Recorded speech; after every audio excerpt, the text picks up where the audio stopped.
ஒரு பெரியவர் உட்கார்ந்துருக்கிறார். அவரை சுற்றி அவருடைய தோழர்கள் உட்கார்ந்துருக்கிறாங்க.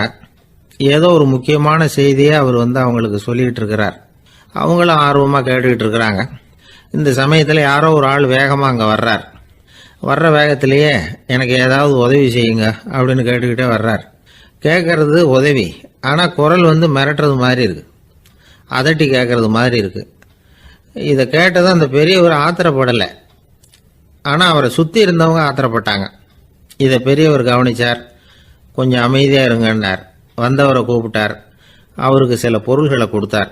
என்னங்க இப்போ உங்களுக்கு மகிழ்ச்சி தானே அப்படின்னார். ஆ அப்படின்னு அலட்சியமாக அவர் சொல்கிறார்.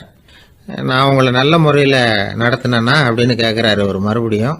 அதெல்லாம் ஒன்றும் இல்லை அப்படின்னு சொல்லி அவர் சொல்லிகிட்டு இருக்கிறாரு. குரலில் கடுமை குறையில. சுற்றி இருந்தவங்களால இதை பொறுத்துக்க முடியல. கோபத்தோடு அவரை நோக்கி நெருங்க ஆரம்பித்தாங்க.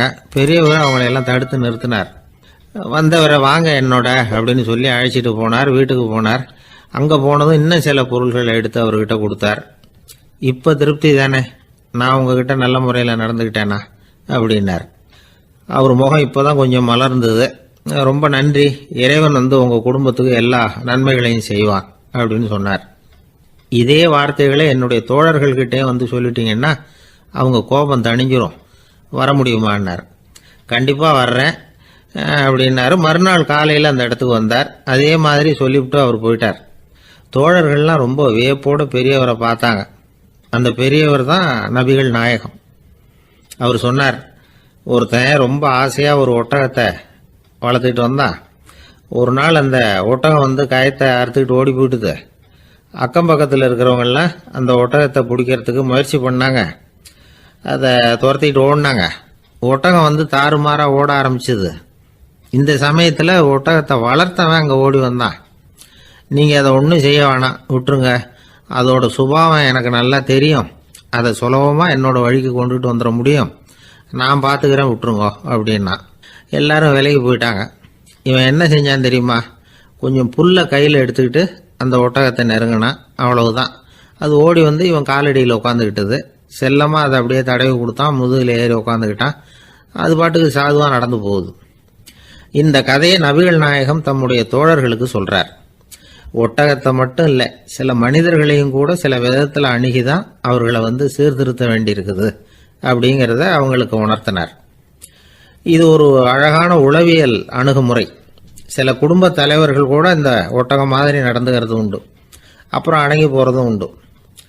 ஒரு குடும்ப தலைவர் காலையில் எழுந்திரிச்சதுலேருந்து சத்தம் போட்டு கத்திக்கிட்டு இருப்பார். பக்கத்தில் இருந்தவங்கெல்லாம் ஓடி போய் சமாதானம் பண்ணி பார்த்தாங்க. அவர் ஓயறது மாதிரி தெரியல. கடைசியில் அவர் மனைவி வந்தாங்க. நீங்கள் எல்லாம் விலகி போயிடுங்க, அவர் சுபாவம் எனக்கு தெரியும், நான் பார்த்துக்கிறேன் அப்படின்னாங்க. சரின்னு எல்லாரும் போயிட்டாங்க. சாயந்தரமாக பார்க்குறாங்க, அவர் சத்தம் இல்லாமல் ஒரு மூலையில் உட்காந்துருக்கிறார். ரொம்ப சாதுவா. ஆச்சரியமாக இருந்தது. என்னம்மா பண்ணீங்கன்னு கேட்டாங்க. அது ஒன்றும் இல்லைங்க, ஒரு வேளை சாப்பாட்டை நிறுத்தினேன், பட்னி போட்டேன், அவ்வளவுதான் அப்படின்னாங்க அந்த அம்மா. ஒருத்தர் ரொம்ப அவசரமாக போயிட்டு இருந்தார். எங்கே சார் போகிறீங்கன்னு கேட்டோம். எனக்கு வேண்டியப்பட்ட ஒருத்தருக்கு குழந்தை பிறந்திருக்கிறதாக செய்தி வந்திருக்கு, அதுதான் ஆஸ்பத்திரிக்கு போயிட்டுருக்கேன், பார்த்துட்டு வரலாம்னு அப்படின்னார். அப்படின்னா கொஞ்சம் இப்படி உட்காருங்க அப்படின்னோம். சில விவரமெல்லாம் சொல்கிறேன், கேட்டுட்டு போங்க அப்படின்னோம். உட்காந்தார். அப்புறம் சொல்ல ஆரம்பித்தோம். புதுசாக பிறந்திருக்கிற ஒரு குழந்தைய பார்க்க போகிறதுன்னா அது சாதாரண விஷயம் இல்லை. அதில் ரொம்பவும் கவனமாக நடந்துக்கணும். புது குழந்தைக்கு நோய் சுலபமாக தொற்றும்.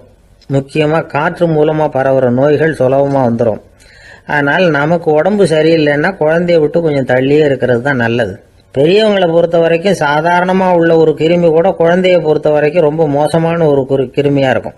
சில வெளிநாடுகளில் எப்படி தெரியுமா, பிறந்த குழந்தை தூங்கிக்கிட்டு இருக்கிற ஒரு ரூமுக்கு போகணும்னா போகிறவங்க முகமூடி போட்டுக்கணும், காலணிகளை மாற்றிக்கணும், அவ்வளவு சுத்தமாக உள்ளே போய் பார்த்துட்டு வரணும்.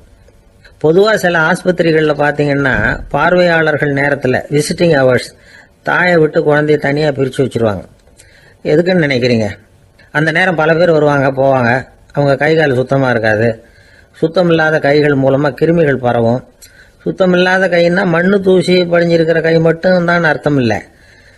சாலையில் கையை வீசிக்கிட்டு நடந்து வர்றீங்க, குழந்தைய பொறுத்த வரைக்கும் அது கூட சுத்தம் இல்லாத கை தான். தாயை தவிர மற்றவங்க குழந்தைய தூக்காமல் பார்த்துக்கிறது நல்லது. தாய் கூட அளவோட கொஞ்சிறதோட நிறுத்திக்கணும். புதுசாக ஒரு குழந்தைய பெற்றிருக்கிற பொண்ணுக்கிட்ட மற்ற தாய்மார்கள் ஏதாவது சொல்லிக்கிட்டே இருப்பாங்க. குழந்தைய அப்படி வளர்க்கணும் இப்படி வளர்க்கணும் அப்படின்னு ஏதாவது அட்வைஸ் பண்ணிக்கிட்டே இருப்பாங்க. இப்படி ஓவராக அறிவுரை பண்ணுறது அந்த பொண்ணை குழப்பி விட்டுரும். அதனால் அப்படிலாம் பண்ணக்கூடாது. அந்த பெண்ணே ஏதாவது கேட்டால் கூட டாக்டர் சொல்ல வேண்டிய விவரங்களை எல்லாம் நாமே சொல்லிக்கிட்டு இருக்கக்கூடாது. புதுசாக பிறந்திருக்கிற குழந்தைய மட்டும்தான் இப்படி பார்க்கணும்னு இல்லை. ஒரு நோயாளி குழந்தைய பார்க்க போகிறதுனா கூட ரொம்ப எச்சரிக்கையாக தான் நடந்துக்கணும். ஒரு தின்பண்டமோ விளையாட்டு சாமானோ அந்த குழந்தைக்கு நாம் வாங்கிட்டு போகிறதா வச்சுக்குவோம். அதை நேராக கொண்டுகிட்டு போய் அந்த குழந்தைகிட்டே கொடுக்கக்கூடாது. அதோட அப்பா அம்மா கிட்ட ரகசியமாக கொடுக்கலாம். அவங்க முடிவு பண்ணட்டும் குழந்தைகிட்ட அதை கொடுக்கலாமா வேண்டாமாங்கிறத. அவங்களுக்கு தான் தெரியும் அதோட மனசும் உடம்பும். உங்கள் அக்கறையை காட்டுறதா நினச்சிக்கிட்டு குழந்தை வாயில் எதையும் கொண்டுட்டு போய் போடாதீங்க. போகிறப்போ உங்கள் வீட்டு குழந்தையும் அழைச்சிட்டு போகாதீங்க. இது நோயை வாங்கிட்டு வந்துடும், அல்லது புதுசாக ஒரு நோயை அதுக்கிட்ட கொடுத்துட்டு வந்துடும். என்னதான் உங்களுக்கு பழக்கமான குழந்தையா இருந்தால் கூட அதுக்கு விருப்பம் இல்லைன்னா பேசக்கூடாது. அங்கே போய் அவங்க பள்ளிக்கூடத்தை ஞாபகப்படுத்திட்டு இருக்கக்கூடாது. நோயில் இருக்கிறப்ப ஸ்கூலை பற்றி பேச அது விரும்பாது. ஆஸ்பத்திரியை விட்டு வெளியில் புறப்படுறப்போ குழந்தைகிட்ட சொல்லணும்னு அவசியம் இல்லை. அதோட அப்பா அம்மா கிட்ட சொல்லிவிட்டு புறப்பட்டா போதும். குழந்தை கோபிச்சிக்காது. சமூக சம்பிரதாயத்தை பற்றி அது கவலைப்படுறதில்லை. இப்படி எல்லா விவரமும் நம்ம எதிரில் உட்காந்துருந்தவங்க கிட்ட சொல்லி முடித்தோம். ரொம்ப நன்றி சார் அப்படின்னு சொல்லிவிட்டு அவர் புறப்பட்டார். குழந்தைங்க கொஞ்சம் வளர்கிற வரைக்கும் தான் நாம் எச்சரிக்கையாக இருக்கணும்னு இல்லை, வளர்ந்த பிறகு இன்னும் எச்சரிக்கையாக இருக்கணும். ஒரு பையன் பள்ளிக்கூடத்துலேருந்து திரும்பி வீட்டுக்கு வந்தான். முகம் பூரா நகத்தால் கீறி இருந்தது. அப்பா பார்த்து பயந்துட்டார். யாருடா உன்னை இப்படி பண்ணது அப்படின்னார். என் கூட படிக்கிற இன்னொரு பையன். நாளைக்கு உன் கூட பள்ளிக்கூடத்துக்கு வர்றேன், நீ எனக்கு அவனை அடையாளம் காட்ட முடியுமான்னார். அது ரொம்ப சுலபம் நான் பையன். எப்படின்னார் அப்பா. அவன் காதில் ஒன்றை கையோடு எடுத்துகிட்டு வந்திருக்கிறேன், இதோ என் பையில தான் வச்சுருக்கேன் அப்படிங்கிறான் அந்த பையன். ஒரு பெரிய தத்துவ சிந்தனையாளர் இருந்தார், சுவாங் ட்சு அப்படின்னு பேர். அவருடைய மனைவி ஒரு நாள் திடீர்னு காலமாயிட்டாங்க.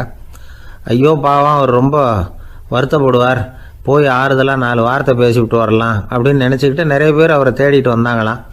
வந்தவங்களுக்கு ஆச்சரியம், ஏன்னா இவர் வருத்தப்பட்டுக்கிட்டு இருப்பார் அப்படின்னு தானே எதிர்பார்த்தாங்க. அப்படி இல்லை, தாளம் போட்டுக்கிட்டு உட்காந்துருக்கிறார். தாளத்துக்கு தகுந்த மாதிரி பாட்டு வேற பாடிக்கிட்டு இருக்கிறார். என்ன மனுஷன் இவர், கொஞ்சம் கூட கவலை இல்லாமல் இப்படி இருக்கிறாரு அப்படின்னு நினச்சாங்க. ஒருத்தர் துணிஞ்சு அவர்கிட்ட கேட்டுவிட்டார், என்னங்க இது இப்படி அப்படின்னு. அதுக்கு அவர் என்ன சொன்னார் தெரியுமா? இதை பாருங்க, என்னுடைய மனைவி பிறக்கிறதுக்கு முன்னாடி அவளுக்கு உயிரும் கிடையாது உடலும் கிடையாது. அதுக்கு பிறகு தான் உயிர் வந்தது, உடல் வந்தது, அந்த உருவம் வந்தது. இப்போ என்ன ஆச்சு? அந்த உருவமும் உயிரும் போயிட்டுது, அவ்வளவுதானே. வந்தது போயிட்டுது. இளவேனில் காலம், இலையுதிர் காலம், பனிக்காலம், இப்படி பருவங்கள் மாறி மாறி வருது இல்லையா? அது மாதிரி பிறப்பும் இறப்பும் மாறி மாறி வருது. இது இயற்கை. இதுக்காக அழுதா அது எப்படி அப்படின்னாராம். ஞான தெளிவு அடைஞ்சவங்களுக்கு எல்லாமே சுகம்தான். திருவள்ளுவரும் அதை தான் சொல்கிறார், உறங்குவது போலும் சாக்காடு, உறங்கி விழிப்பது போலும் பிறப்பு. தூங்கிறதுக்கெல்லாம் நாம் வருத்தப்பட்டுக்கிட்டு இருக்கிறோமா? இன்றைக்கி தூங்க வேண்டியிருக்குதே, இன்னும் கொஞ்சம் நேரத்தில் நான் தூங்க வேண்டியிருக்கு அப்படின்னு சொல்லி யாராவது அழுதுகிட்டு இருப்பாங்களா? அதனால் இந்த உலக வாழ்க்கையினுடைய இயல்பை யதார்த்தத்தை நாம் தெளிவாக புரிஞ்சுக்கணும். அப்படி புரிஞ்சுக்கிட்டால் நாம் கவலை இல்லாமல் வாழ முடியும். ஒரு வயசான தாத்தா பாட்டி 60 வருஷத்துக்கு முன்னாடி அவங்களுக்கு கல்யாணம் ஆச்சு. ஒன்றாவே வாழ்ந்தாங்க, ஒன்றாவே இறந்து போனாங்க. இப்போ அவங்க 2 பேரும் சொர்க்கத்துக்கு போய் சேர்ந்தாங்க. அங்கே எல்லா வசதியும் இருந்தது. ஒரு பெரிய பங்களாவே இவங்களுக்கு ஒதுக்கி கொடுத்தாங்களாம். இதுக்கு எவ்வளவு வாடகைன்னு கேட்டார் தாத்தா. வாடகையெல்லாம் கிடையாது, இலவசம் அப்படின்னார் அங்கே இருந்தவர். அந்த வீட்டுக்கு பின்னாடி ஒரு பெரிய புல்வெளி இருந்தது. இதில் விளையாட ஏதாவது கட்டணம் உண்டான்னு கேட்டிருக்கார் தாத்தா. அதெல்லாம் ஒன்றும் கிடையாது, பணம்லாம் கட்ட வேண்டியதில்லை அப்படின்னார் அவர். பக்கத்தில் ஹோட்டல் மாதிரி ஒரு பெரிய கட்டடம், உள்ள சாப்பாட்டு மேஜைகள், அது மேலே விதவிதமான பலகாரங்கள். சாப்பாட்டுக்கெல்லாம் எவ்வளவு அப்படின்னு விசாரிச்சாராம் தாத்தா. அதுதான் சொன்னேனே, இங்கே எல்லாமே இலவசம்தான், எது வேணும்னாலும் சாப்பிட்லாம், எவ்வளவு வேணும்னாலும் சாப்பிட்லாம் அப்படின்னாராம். நீங்கள் சொல்கிறீங்க அப்படி, ஆனால் நான் சர்க்கரை சேர்த்துக்கக்கூடாது, உப்பு சேர்த்துக்கக்கூடாது, பாட்டி கையால் எப்பவும் பத்திய சாப்பாடு தான் அப்படின்னாராம் தாத்தா. இதை பாருங்கள், இங்கே உங்களுக்கு அந்த கவலையும் வேண்டியதில்லை. இங்கே நீங்கள் ஸ்வீட்டு சாப்பிட்லாம், காரம் சாப்பிட்லாம், உங்களுக்கு எந்த நோயும் வராது அப்படின்னாராம் அங்கே சொர்க்கத்தில் இருந்தவர். இதை கேட்ட உடனே அந்த தாத்தா பக்கத்தில் நின்ன பாட்டியை பார்த்து கத்தினாராம், அடி பாவி, எல்லாத்தையும் கெடுத்துட்டியே, நீ எனக்கு பத்திய சாப்பாடு போடாமல் கண்டதை திங்க விட்டுருந்தா 10 வருஷத்துக்கு முன்னாடியே நான் இங்கே வந்து சேர்ந்துருப்பேனே அப்படின்னாராம். ஒருத்தர் இருக்கார், நல்ல உத்தியோகத்தில் தான் இருக்கிறார். ஆனால் எப்போ பார்த்தாலும் முகத்தை வெறுப்பாக வச்சிருப்பார். அப்படியே வருவார் போவார். ஏன் சார் இப்படி இருக்கிறீங்க அப்படின்னு விசாரித்தோம். ஏன்டா இந்த வேலைக்கு வந்தோம்னு இருக்கு சார் அப்படின்னார். உங்கள் வேலை உங்களுக்கு பிடிக்கலையா அப்படின்னு கேட்டோம். இல்லைன்னார். இப்படிப்பட்டவங்க வெற்றிகரமான வாழ்க்கை வாழ முடியாது. இது நிபுணர்கள் கருத்து. வேலையை நேசிக்க தெரிந்தவர்கள் வெற்றி பெறுவார்கள் அப்படிங்கிறாங்க அவங்க. எந்த துறையாக இருந்தாலும் சரி, அந்த துறையில் வெற்றிகரமாக இருக்கிறவங்கள விசாரித்து பாருங்க. எனக்கு என்னுடைய வேலை ரொம்ப பிடிக்கும் அப்படின்னு சொல்கிறவங்களா தான் இருப்பாங்க. அப்படி இருந்தால் தான் அது வெற்றிகரமாக இருக்க முடியுது அவங்களால.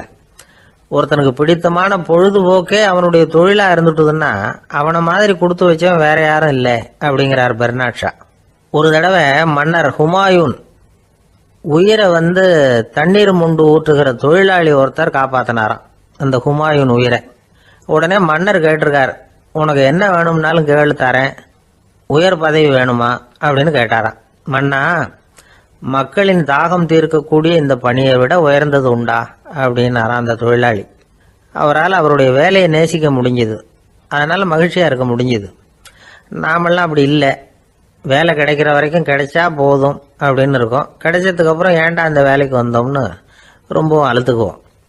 சரி, நாம் இருக்கிற இடத்துல நாம் வெற்றிகரமாக இருக்க வழி உண்டா அப்படின்னா உண்டுன்னு சொல்கிறாங்க.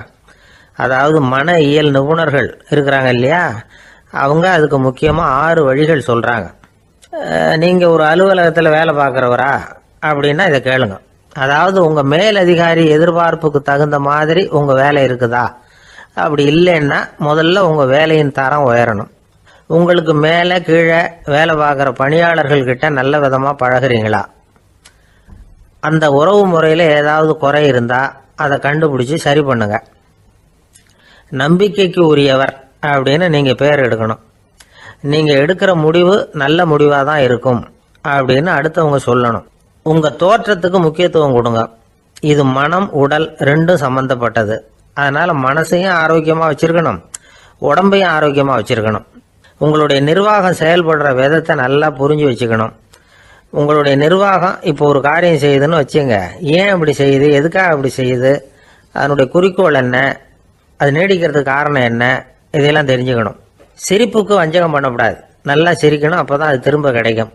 கடந்த கால தோல்வியை பற்றி கவலைப்படக்கூடாது. முதலாளி விருப்பம் தெரிஞ்சு நடந்துக்கிறது நல்லது தான். அதுக்காக காக்கா பிடிக்கணுங்கிற அவசியம் இல்லை. உங்களுக்கு ஒரு பொறுப்பான வேலை கிடைக்குது, உடனே சத்தம் குழப்பம் அப்படின்னு சூழ்நிலையை இறுக்கமாக ஆக்கிடக்கூடாது. எந்த சூழலையும் இயல்பாக கையாளக்கூடியவர் அப்படிங்கிறத காட்டணும். இதெல்லாம் உங்கள் துறையில் நீங்கள் வெற்றி பெற நிபுணர்கள் சொல்கிற யோசனைகள். இவ்வளவு விவரமும் சொல்லிவிட்டு ஒருத்தரை பார்த்து கேட்டோம், இப்போ சொல்லுங்க, நீங்கள் செய்கிற வேலை உங்களுக்கு பிடிச்சிருக்குதா அப்படின்னோம். ரொம்ப ரொம்ப பிடிச்சிருக்குது அப்படின்னார். சரி, என்ன செஞ்சிட்டு இருக்கிறீங்க அப்படின்னு கேட்டோம். சும்மா தான் இருக்கிறேன் அப்படின்னார் அவர். அள்ள அள்ள குறையாதது அட்சய பாத்திரம், அது நமக்கு தெரியும், கேள்விப்பட்டிருக்கிறோம். ஆனால் போட போட நிரம்பாத ஒரு பாத்திரம் உண்டு. அது என்ன தெரியுமா? நம்மள பல பேர்கிட்ட அந்த பாத்திரம் உண்டு. அதுதான் பேராசை அப்படிங்கிற பாத்திரம். அதை நிறைவு செய்யவே முடியாது. பேராசையை பற்றி சுஃபி இலக்கியத்தில் ஒரு பிரபலமான கதை உண்டாம். அதை ஒரு பெரியவர் எடுத்து சொல்லியிருக்கிறார். ஒரு மன்னர் நகர்வலம் போயிட்டு இருக்கார். ஒரு பிச்சைக்காரன் மன்னர் எதிரில் வரான். பிச்சை போடுங்கிறான். என்னுடைய அமைதியை கெடுக்காதே போங்கிறார் மன்னர். அவன் சிரிக்கிறான். அரசே, உங்களுடைய அமைதி கெடக்கூடிய நிலையில் இருந்தா அதுக்கு பேர் அமைதியே கிடையாது அப்படின்னு ஆனா. எதிரில் நிற்கிறது வெறும் பிச்சைக்காரன் இல்லை, யோகி அப்படிங்கிறத மன்னர் புரிஞ்சுக்கிட்டார். துறவியே, உங்களுக்கு என்ன வேணும்னாலும் கேளுங்க, கொடுக்குறேன்னாராம். அந்த துறவி மறுபடியும் சிரிக்கிறார். அரசே, உங்களால் முடியாததையெல்லாம் கொடுக்க முடியும்னு சத்தியம் செய்யாதீங்க அப்படின்னார். மன்னருக்கு கோபம் வந்துட்டுது. என்ன இவர் இப்படி சொல்றாரு அப்படின்னு நினைச்சார். நகர்வலத்தை பாதியிலேயே நிறுத்தினார். வாங்க அரண்மனைக்குன்னார். துறவியை அழைச்சிக்கிட்டு அரண்மனைக்கு வந்துட்டார். துறவி தன்கிட்ட இருந்த பிச்சை பாத்திரத்தை நீட்டினார். இது நிறைய எனக்கு பொற்காசுகள் வேணும் அப்படின்னாராம். அவ்வளவுதானா, இது ஒரு பெரிய காரியமா அப்படின்னு கையை தட்டினாராம் மன்னர். ஒரு பெரிய தாம்பாளம் நிறைய பொற்காசுகள் சேர்ந்தது. அதை அள்ளி போட்டார். போட போட அந்த பிச்சை பாத்திரம் நிரம்பவே இல்லை. பொற்காசுகள் போட போட அவ்வளவையும் உள்ளே வாங்கிக்கிட்டே இருக்குது. அரசாங்க கஜானாவே காலி ஆகிட்டுது. மூட்டை மூட்டையாக பொற்காசுகளை கொட்டி பார்த்துட்டாங்க. அது முழுங்கிக்கிட்டே இருக்குது. கடைசி வரைக்கும் அந்த பிச்சை பாத்திரம் நிரம்பவே இல்லை. அரசர்கிட்ட இருந்த கர்வம் போயிட்டுது. அப்படியே பொத்துன்னு துறவி காலில் விழுந்தார். அப்போ அந்த துறவி சொன்னாராம், மன்னா, இந்த பிச்சை பாத்திரத்தை உங்களால் மட்டும் இல்லை, வேற யாராலையும் நிரப்ப முடியாது. அதுக்கு என்ன காரணம்னா, இது சாதாரண பிச்சை பாத்திரம் இல்லை, பேராசைகளோட வாழ்ந்து செத்து போன ஒரு மனிதனின் மண்டை ஓடுது அப்படின்னாராம். பாருங்க, இதுதான் அந்த சுஃபி இலக்கிய கதை. செத்த பிறகும் நிறைவு இல்லைன்னா அது எப்பேற்பட்ட பேராசையா இருக்கும்னு யோசிச்சு பார்த்துங்க. நம்மால் ஒருத்தர் கல்யாணம் பண்ணிக்க பொண்ணு பார்த்துக்கிட்டு இருந்தார். அழகு, அறிவு, படிப்பு எதுவும் தேவையில்லை, பணம் மட்டும் இருந்தா போதும் அப்படின்னு பார்க்குறவங்க கிட்ட எல்லாம் சொல்லி வச்சார். ரொம்ப நாளைக்கு அப்புறம் ஒரு பணக்காரர் கிடைச்சார். அவர் சொன்னார், இதை பாருங்க, எனக்கு 20 வயசுல ஒரு மகள், அவளை நீங்க கல்யாணம் பண்ணிக்கிட்டா 2 லட்சம் பணம் கொடுப்பேன். 25 வயசுல ஒரு பொண்ணு, அவளை கல்யாணம் பண்ணிக்கிட்டா 2.5 லட்சம் தருவேன். 30 வயசுல ஒரு பொண்ணு இருக்கா, அவளை கல்யாணம் பண்ணிக்கிட்டா 3 லட்சம் தருவேன். என்ன சொல்ற அப்படின்னாராம். இவன் கொஞ்ச நேரம் யோசிச்சு பார்த்துருக்கான். அதுக்கப்புறம் மெதுவாக அவரை நிமிந்து பார்த்து, ஏன் சார், உங்ககிட்ட 50 வயசுல ஏதாவது பொண்ணு இருக்கா அப்படின்னு கேட்டானா. நாட்டில் நல்லவங்க ஒருத்தர் 2 பேர் இருக்கிறதுனால தாங்க மழையே பெய்யுது அப்படின்னு சொல்றது உண்டு. நல்லார் ஒருவர் உளரேல் அவர் பொருட்டு எல்லாருக்கும் பெய்யும் மழை. சில சமயம் ரொம்ப பேர் திடீர்னு நல்லவங்களா ஆகிடுவாங்க போல இருக்கு. அதனால தான் விடாமல் பேய் மழையாக கொட்டி தீர்த்துடுது. எல்லாரும் நல்லவங்களாயிட்டா உலகமே தாங்காது போல இருக்க. அப்பப்போ ஒருத்தர் 2 பேர் நல்லவங்களாகணும். அப்போ தான் சீராக மழை பெய்யும். மாதத்துக்கு 3 பேர் நல்லவங்களானா மாதம் மும்மாரி பொழியும். இதெல்லாம் வேடிக்கை பேச்சு.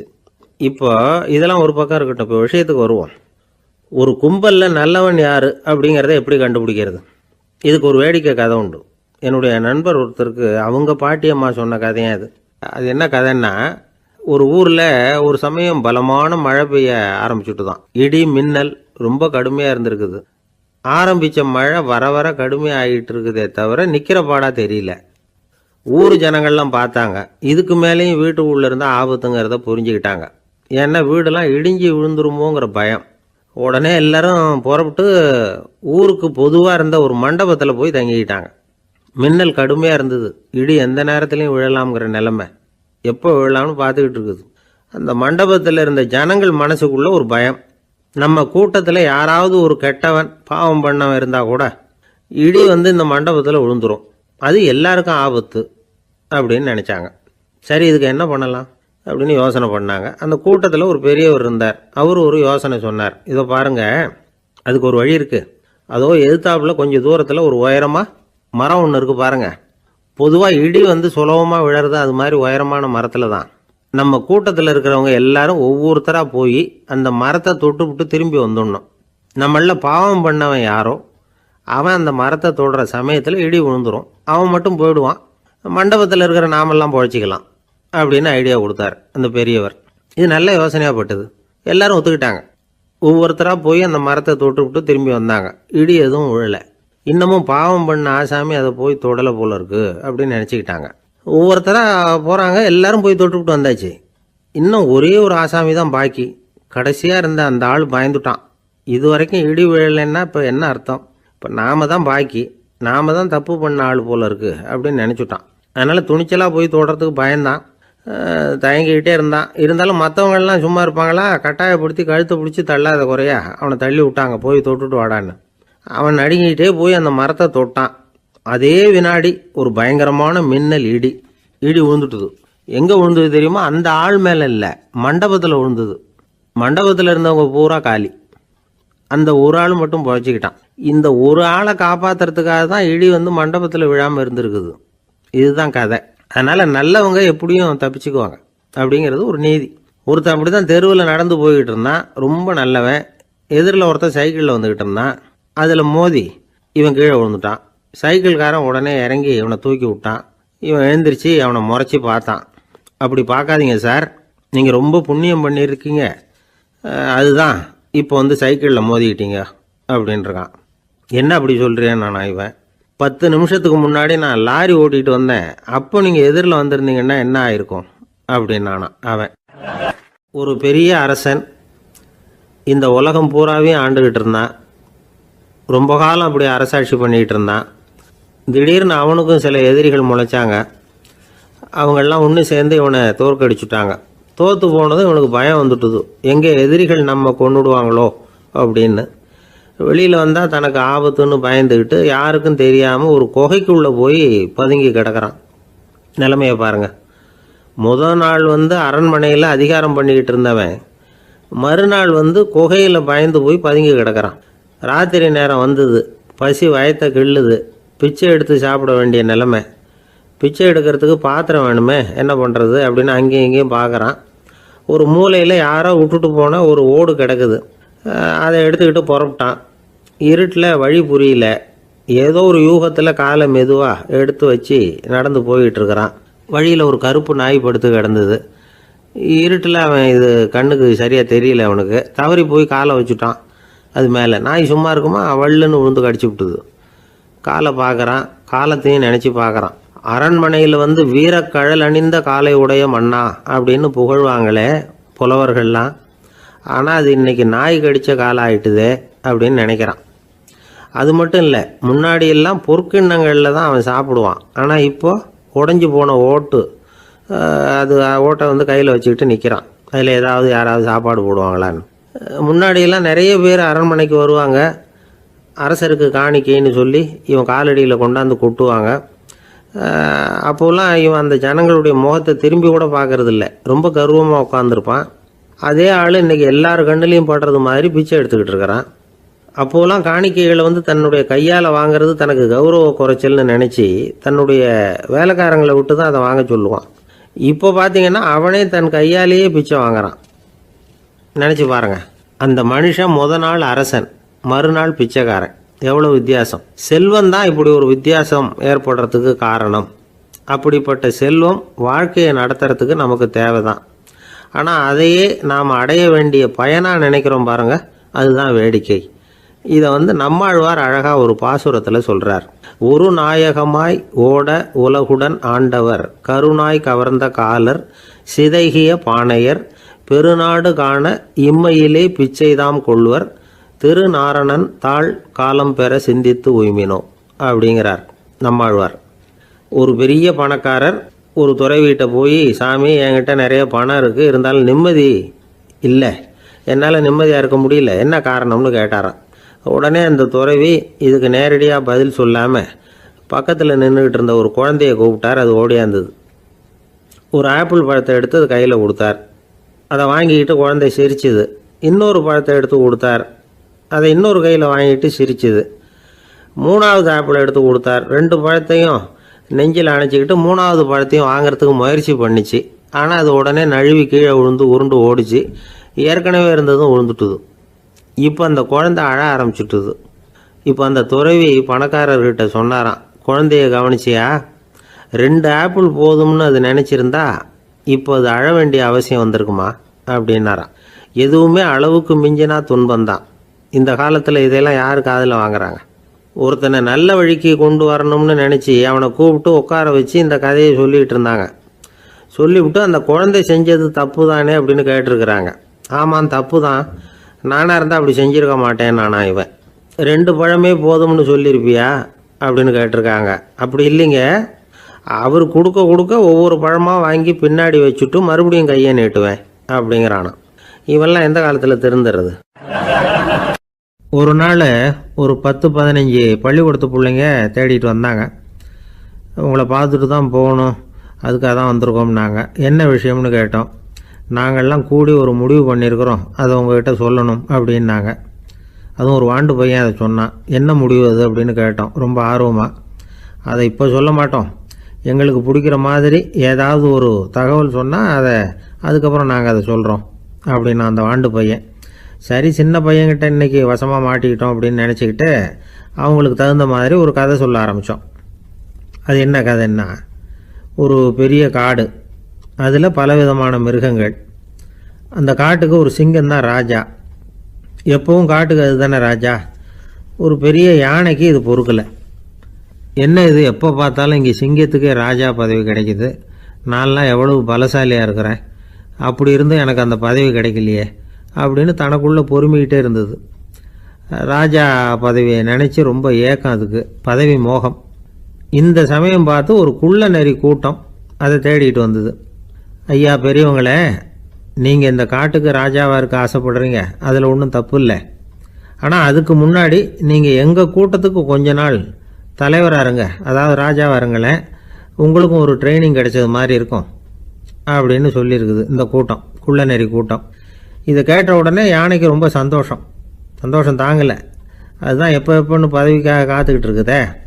இருந்தாலும் கொஞ்சம் பிகுவோட, சரி நீங்கள்லாம் இவ்வளோ தூரம் என்னை தேடிட்டு வந்து கேட்கறதுனால மறுக்க முடியல அப்படின்னு ரொம்ப ஏதோ அவளுக்கு சிரமப்பட்டு ஒத்துக்கிறது மாதிரி ஒத்துக்கிட்டது. ஏதோ உங்கள் ஆசைக்கு கட்டுப்படுறேன், கொஞ்ச நாள் உங்கள் கூட்டத்துக்கு ராஜாவாக இருக்கிறதுக்கு சம்மதிக்கிறேன் அப்படின்னுது. உடனே அந்த யானை ராஜ நட போட ஆரம்பிச்சிட்டுது. யானை சாதாரணமாக நடந்தாவே எப்படி இருக்குங்கிறது நமக்கு தெரியும்.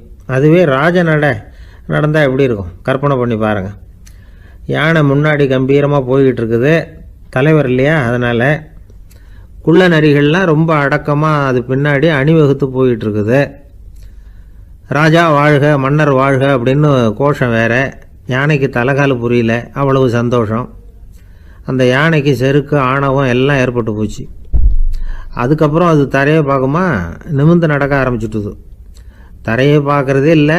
அப்படி போயிட்டுருக்கிறப்போ ஒரு சதுப்பு நிலத்தில் திடீர்னு காலை வச்சுட்டுது. அவ்வளவுதான், கால் உள்ளே போட்டுது. இன்னொரு காலை எடுத்து வச்சுது, அதுவும் உள்ளே போட்டுது. அந்த 2 காலையும் எடுக்கிறதுக்காக அடுத்த 2 காலையும் அழுத்துச்சு, அதுவும் உள்ளே போக ஆரம்பிச்சுட்டுது. இப்போ 4 காலம் வசமாக சேத்துல அழுந்தி போச்சு, எடுக்க முடியல. குள்ள நரிகள்லாம் அதை சுற்றி வந்தது. சிலது சுற்றி நின்று டான்ஸ் ஆட ஆரம்பிச்சுட்டுது யானையை பார்த்துட்டு. இதை யானை பார்த்தது. என்ன இது, தலைவர் நான் தவிச்சுக்கிட்டு இருக்கிறேன், தொண்டர்கள்லாம் சுற்றி நின்று வேடிக்கை பார்த்துக்கிட்டு இருக்கிறீங்க, டான்ஸ் ஆடுறீங்க அப்படின்னு கேட்டுதான். தொண்டர்களே, தலைவர் நான் தவிச்சுக்கிட்டு இருக்கிறது உங்களுக்கு தெரியலையா? இப்போ உடனே உங்கள் தலைவரை காப்பாற்ற வேண்டியது உங்கள் கடமை இல்லையா அப்படின்னு கத்துச்சான் அந்த யானை. குள்ள நரிகளில் ஒன்று முன்னாடி நின்று அந்த யானையை பார்த்து தான், தலைவரே எங்களுக்கு ரொம்ப நாளாக ஒரு ஆசை, அந்த ஆசையை நிறைவேற்றிக்கிறதுக்காகத்தான் உங்களை எங்கள் தலைவராக ஏற்றுக்கிறோம்னு சொன்னோம் அப்படின்னு தான். என்ன ஆசைன்னு கேட்டிருக்கு யானை. யானை கறி சாப்பிட்டு பார்க்கணுங்கிறது எங்களுக்கு ரொம்ப நாளாக ஆசை, அது இன்றைக்கி தான் நிறைவேற போகுது அப்படின்னு தான் அந்த நரி. இதை கேட்ட உடனே அந்த யானை அப்படியே மூர்ச்சி ஆகிட்டு தான். நரிகள்லாம் அது மேலே ஏறி குதற ஆரம்பிச்சுட்டு தான். பதவி மேலே இருந்த பேராசை அந்த பலசாலியான யானையையே மாட்டி விட்டுட்டுது பார்த்தீங்களா அப்படின்னு சொல்லி முடித்தோம் இந்த கதையை அந்த சின்ன பிள்ளைங்கக்கிட்ட. சரிங்க, இப்போ நாங்கள் உங்களை தேடி வந்த விஷயம் என்னங்கிறத சொல்லவா அப்படின்னா ஒரு வாண்டு பையன். சீக்கிரம் சொல்லு தம்பி, சஸ்பென்ஸ் தாங்கலை அப்படின்னோம். அவன் மெதுவாக எங்களை பார்த்து சொல்கிறான், எங்களுக்கு கொஞ்ச நாள் நீங்கள் தலைவராக இருந்தால் தேவலை அப்படின்னா. தேசத்து மேலேயும் தாய்மொழி பேர்லையும் செலுத்துகிற அன்புக்கு அபிமானம்னு பேர், தேசாபிமானம்னு சொல்கிறோமே இதுதான். ஒரு கணவன் மனைவி பேரில் காட்டுற அன்புக்கு காதல்னு பேர், கடவுள் பேரில் செலுத்துகிற அன்புக்கு பக்தின்னு பேர். இப்படி அன்புல பல ரகம் இருக்கிறப்போ அதில் உள்ள வித்தியாசம் தெரியாமல் இடம் மாற்றி அன்பு காட்டினா இடைஞ்சல் தான். சரி, இந்த அன்பை பற்றி விஞ்ஞானம் என்ன சொல்லுது தெரியுமா? இதயத்தை பாதுகாக்கிறதுக்கு முக்கியமா தேவைப்படுற ஒண்ணு இந்த அன்பு தான் சொல்லுது. நெதர்லாந்து விஞ்ஞானிகள் இதை ஆராய்ச்சி பண்ணியே கண்டுபிடிச்சிருக்கிறாங்க. கொஞ்சம் முயல் குட்டிகளை 2 பிரிவா பிரிச்சாங்க. 2 குரூப்புக்கும் கொழுப்பு அதிகமா உள்ள ஆகாரத்தையே கொடுத்துக்கிட்டு வந்தாங்க. ஆனா ஒரு குரூப்புக்கு வெறுமன ஆகாரத்தை கொடுத்ததோட சரி, இன்னொரு குரூப் முயல்களுக்கு ஆகாரம் கொடுத்ததோட நிறுத்திக்கல. அதுக்கு முன்னாடி கூண்டுகளை திறந்து விட்டு முயல்களை கொஞ்ச நேரம் எடுத்து கொஞ்சி விட்டு அதுக்கப்புறமா ஆகாரம் கொடுத்தாராம் ஆராய்ச்சியாளர். இந்த குரூப்புக்கு இதய பாதிப்பு 60% குறைச்சலா இருந்துதான். சில நோயாளிகளுக்கு ஹார்ட் அட்டாக் வந்தாலும் அதை தாங்கிக்கிட்டு குணமாகிற சக்தி அதிகமா இருக்குது. இது எப்படின்னு ஆராய்ச்சி பண்ணி பார்த்துருக்கிறாங்க. அவங்கெல்லாம் மனைவி தன் பேர்ல ரொம்ப அன்பா இருக்கிறதாக நினைக்கிறவங்களா இருக்கிறாங்களாம். இதய நோயாளிகள் பல பேரை சந்திச்சு இதய நோய் ஏற்பட என்ன காரணம்னு கேட்டிருக்கிறாங்க. அவங்க சொன்ன காரணம்லாம் சாப்பாடு சம்பந்தமா இல்லையா, மனைவி அன்பா இல்ல, இப்படிப்பட்ட காரணத்தை தான் சொல்றாங்களாம். அதனால இதயத்தை பாதுகாக்கணும்னு நினைக்கிறவங்க அடுத்தவங்க அன்பா இருக்கிறது மாதிரி பாத்துக்குங்க, அதுதான் முக்கியம். ஒருத்தர் முகம் பூரா பிளாஸ்டரி போட்டுட்டு வந்தார். ரொம்ப கோபமா என்னங்க ஆச்சுன்னு விசாரிச்சேன். எல்லாம் உங்களால தான் சார்னார். விவரமா சொல்லுங்களேன். என்ன உங்க தகவலை கேட்டுட்டு ஒரு பூனைக்குட்டியை கையில எடுத்தேன், அன்பா அதை தடவி கொடுக்கறதுக்காக. ஆனா அது முந்திக்கிட்டது. அது என் முகத்தை தடவி கொடுத்துட்டுது. முகம் பூரா நகை கீறல். அதுதான் இப்படி அப்படின்னார்.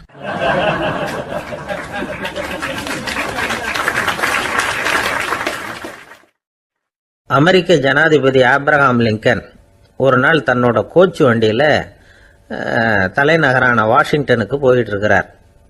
கோச்சு வண்டி ஒரு சாலையில போயிட்டு இருக்கு. அந்த சாலைக்கு ஒரு பக்கத்துல பயங்கரமான சதுப்பு நிலம். சதுப்பு நிலம்னா அது புதைகுழி, புதை மணல்ங்கிறோம்ல, அது மாதிரி. அந்த சதுப்பு நிலத்துல யாராவது மாட்டிக்கிட்டா அவ்வளவுதான், ஆளை கொஞ்சம் கொஞ்சமா உள்ள அமுக்கிவிடும். தப்பிச்சு கரையேறது கஷ்டம். அப்படிப்பட்ட நிலம் அது. ஆப்ரஹாம் லிங்கன் ஏதோ ஒரு முக்கியமான அரசாங்க வேலையா போயிட்டு திரும்பி வந்துகிட்டு இருக்கிறார். அதனால அந்த சமயத்துல அவர் விலை வசந்த ஆடைகளை அணிஞ்சிருக்கிறார். அப்படி அவர் அந்த கோச்சு வண்டியில வந்துகிட்டு இருக்கிறாரு. அந்த சமயத்துல ஒரு காட்சி அவர் கண்ணுல பட்டுட்டுது. என்ன தெரியுமா? ரோட்டுக்கு பக்கத்துல இருந்த சதுப்பு நிலத்துல ஒரு இளம் பன்றி குட்டி சிக்கிக்கிட்டு தவிச்சுக்கிட்டு இருக்குது. பரிதாபமா கத்திக்கிட்டு இருக்குது. அதை பார்த்தார் லிங்கன். அவருக்கு என்ன மாதிரி ஆயிட்டுது. உடனே வண்டியை நிறுத்த சொன்னார். கீழே இறங்கினார். தன்னோட விலை வசந்த ஆடைகளை பத்தி லட்சியம் பண்ணவே இல்லை. தனக்கே ஆபத்து வரலாம்ங்கிறத பத்தியும் கவலைப்படல. தான் ஒரு குடியரசுத் தலைவருங்கிறத பத்தியும் அவர் நினைச்சு பார்க்கல. நேரா அந்த சதுப்பு நிலம் பக்கமா போனாரு. அந்த சேத்துல இறங்கி பன்றிக்குட்டியை காப்பாத்தி கரைக்கு கொண்டுட்டு வந்து சேர்த்துட்டார். அதுக்கப்புறம் நிம்மதியா கோச்சு வண்டியில ஏறி வெள்ள மாளிகைக்கு வந்து சேர்ந்தார். ட்ரெஸ், உடம்பு பூரா சேறு சகதி. பாக்குறவங்களுக்கெல்லாம் ஆச்சரியமா போச்சு. அவங்களுக்கு ஒன்றும் புரியல. இவர் நேரா ட்ரெஸ் மாத்திக்கிறதுக்காக போனாரு. கோச்சு வண்டி ஓட்டிட்டு வந்தவன் கிட்ட போய் எல்லாரும் கேட்டாங்க என்ன ஆச்சு அப்படின்னு. அவர் வர்ற வழியில நடந்த விவரத்தை சொன்னார். ஆப்ரஹாம் லிங்கனுடைய இந்த இறக்க குணத்தை எல்லாரும் பாராட்டினாங்களாம், புகழ்ந்தாங்களாம். ஆனா இதுக்கு லிங்கன் என்ன பதில் சொன்னார் தெரியுமா? தயவு பண்ணி இந்த புகழ்ச்சியான பேச்சையெல்லாம் ஒதுக்குங்க, அதெல்லாம் வேணாம். அந்த சின்ன பிராணி சகதியில மாட்டிக்கிட்டு துடிச்சுக்கிட்டு இருந்தது, அதை பார்த்தேன். உடனே என்னுடைய இதயத்துல ஒரு முள்ளு தைச்சது மாதிரி ஒரு உணர்வு. அந்த முள்ளை பிடுங்கி எறிஞ்சேன், அவ்வளவுதான். உண்மையில அந்த பிராணிக்கு நான் உதவினேங்கிறத விட எனக்கு ஏற்பட்ட இன்னலை போக்கிட்டேன் அப்படிங்கிறது தான் உண்மை. அதுதான் பொருத்தம். அப்படி இருக்கிறப்போ இதுல புகழறதுக்கு என்ன இருக்குது அப்படின்னாரு ஆப்ரஹாம் லிங்கன். எவ்வளவு யதார்த்தமான வார்த்தைகள் பாருங்க. இந்த காலத்துல நம்மளையும் பல பேர் அப்படி உண்டு. நீச்சல் தெரியாத ஒரு ஆளு தண்ணியில இறங்கிட்டான். தண்ணி ஆழம்ங்கிறது அப்புறமா தான் தெரிஞ்சுது. தத்தளிக்க ஆரம்பிச்சுட்டான். வாழ்னு கத்துறான். கரையில நின்றுட்டு இருந்த ஒருத்தர் இதை பார்த்தார். உடனே அவருக்கு இதயத்துல முள்ளு தைச்சது மாதிரி ஒரு உணர்வு. உடனே குபீர்னு தண்ணியில பாஞ்சார். அவரை காப்பாத்தி கரைக்கு கொண்டுட்டு வந்து சேர்த்தார். இத பார்த்துக்கிட்டு இருந்த இன்னொருத்தர் காப்பாத்தின அந்த ஆளை பாராட்டி புகழ்ந்தார். என்ன புகழாதீங்க சார் அப்படின்னார் அவர். ஏன்னு கேட்டார் இவர். நான் அந்த ஆளை ஏன் காப்பாத்தினேன் தெரியுமா? அவன் நேத்திக்கு என்கிட்ட 300 ரூபா கடன் வாங்கியிருக்கிறான். இவன் தண்ணியில போட்டான்னா நான் கொடுத்த கடனும் தண்ணியில போடும். அதனாலதான் விழுந்து காப்பாத்தினேன் அப்படின்னா அந்த ஆள்.